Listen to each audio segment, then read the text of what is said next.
Hello everyone. Today I'm going to walk you through the dining philosopher problem, a classic example in computer science that models the challenges of concurrent programming and synchronization. It may sound like a theoretical problem, but the principle it teaches are essential in real systems, from operating system to multi-threaded apps.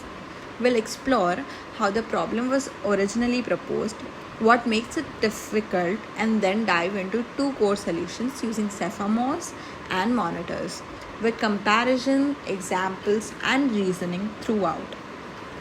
This will help you understand not just the problem but also how to think like a system designer when managing shared resources. Now let's try to understand the problem statement first. Picture this. 5 philosophers are sitting around a circular table. They alternate between thinking and eating. In front of each philosopher is a chopstick shared between them and their neighbor. So there are exactly 5 chopsticks. To eat, a philosopher must pick up the left and the right one then. When finished eating, they should put the chopstick back in the order, which is first let's put the left one and then the right one. And then they return to thinking process. Now here's the trick. Two adjacent philosophers cannot eat at the same time since they would need to use same chopsticks, which is not possible. So if philosopher acts selfishly, always grabbing the chopsticks as soon as they are hungry, we can run into serious problems. This setup is a metaphor for processes in a computer system trying to access shared resources like memory, files, or printers.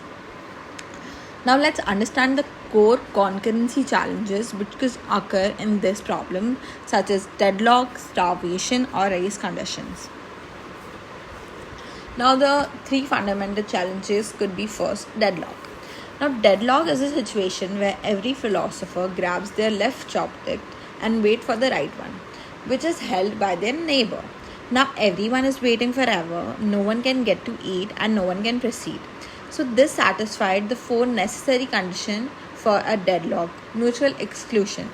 Each chopsticks can be used by only one philosopher at a single time. Second would be hold and wait.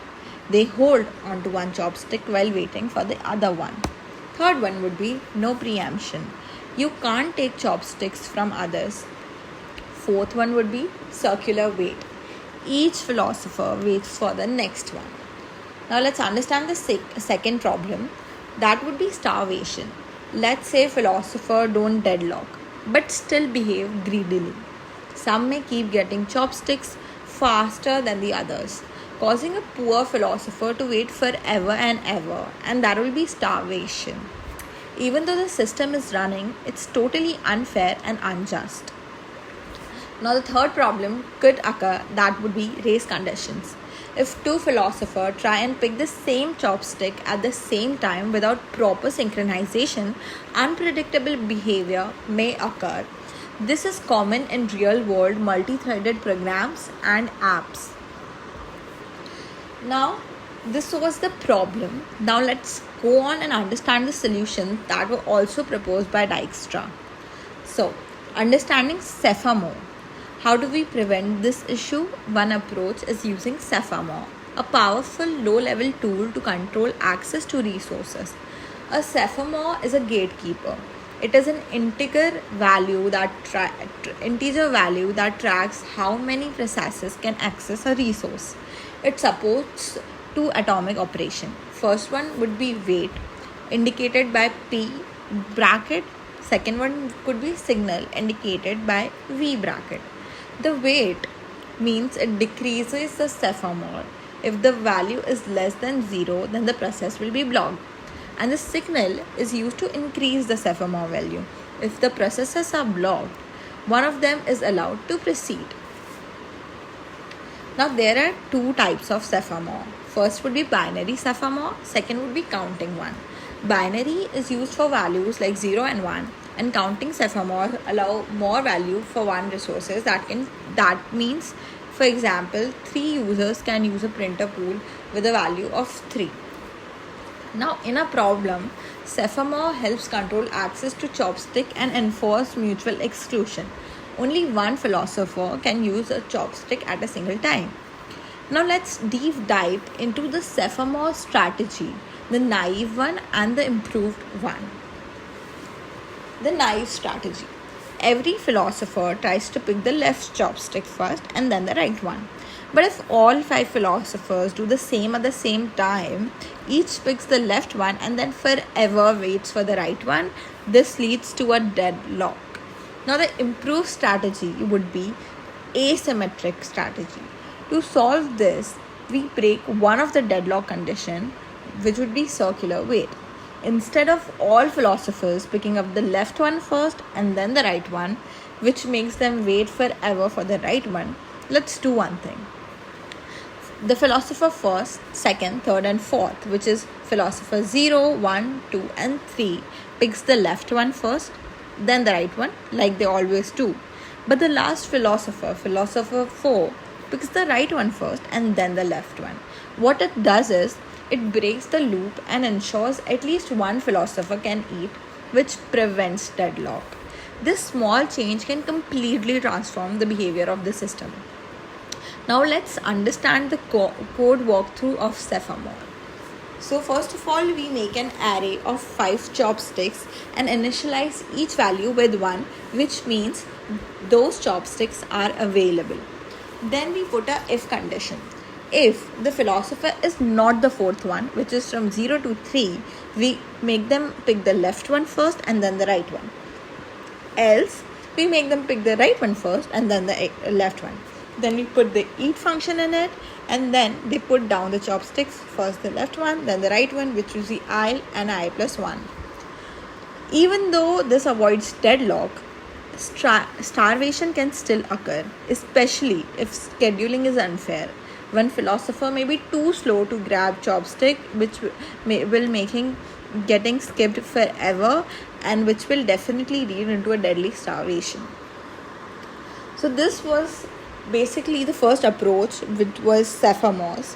Now let's see a better approach for this, which will be the monitor, a structured approach. The second one, more elegant approach, is using monitors. A monitor is like a control room for threads.